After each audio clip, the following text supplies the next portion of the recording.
Hi, and welcome to Gerry's Engineering Corner. My name is Gerry Batista, and I am the Global VP of Porex's Virtek PTFE Business Group. So I've been making a lot of videos over time, and I've been getting a lot of requests to make some more. As many of you know, I've moved, and so I've been working on my house and my basement to shoot the videos. And my son Marcus, who does my videos as a junior at UGA and has been at college, so today he actually came home to visit, and so we decided to make a video. But today's topic is going to be what the effects of UV aging is on a few common materials that are used as reflective media. I've done a lot of videos in the past to show the differences between aluminum, this is an aluminum enclosure, versus that same enclosure lined with Porex Virtek PTFE. This aluminum enclosure starts off at less than 70% reflective. The Porex Virtek around 98% reflective. And because of that change, you get almost 10x the irradiance inside due to Sumter's principle, which is a multiplier effect with a high reflective material versus a lower reflectivity material. Showed the same thing in a tube where I lined it with different materials, Porex Virtek, aluminum, just a standard plastic, same thing. Huge difference using Porex Virtek. So if you have a UV air disinfection chamber, you can get 10x the improvement using Porex Virtek versus another material. But a question we always get asked a lot was, what happens to the material after it's been aged?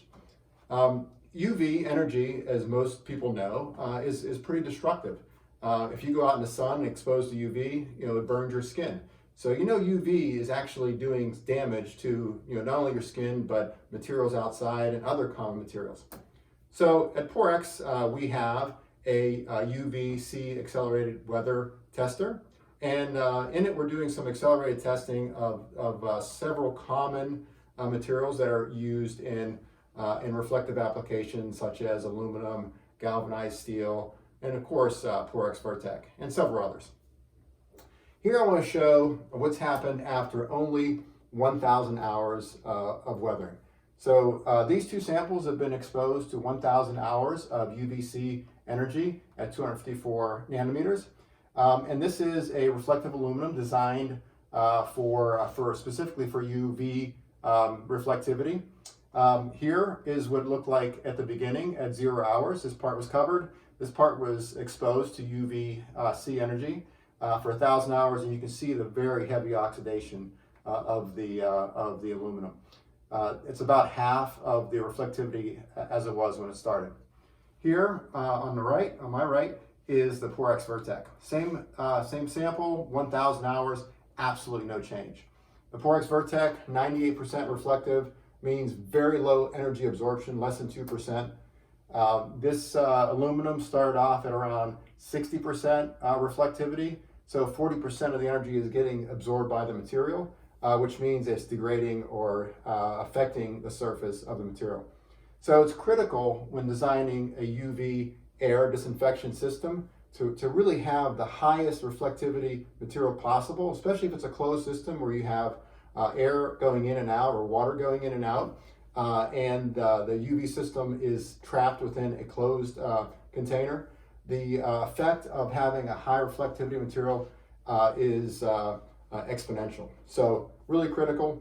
Again, I wanted to show the differences with just simple aging, 1,000 hours. A typical UV lamp lasts around 9,000 hours. So this is only about 10% of the life of the UV lamp, and already you can see the massive degradation of the aluminum. So I hope this video showed the importance of picking the right material in harsh conditions like UVC. Well, that's it today for me, Gerry with a G.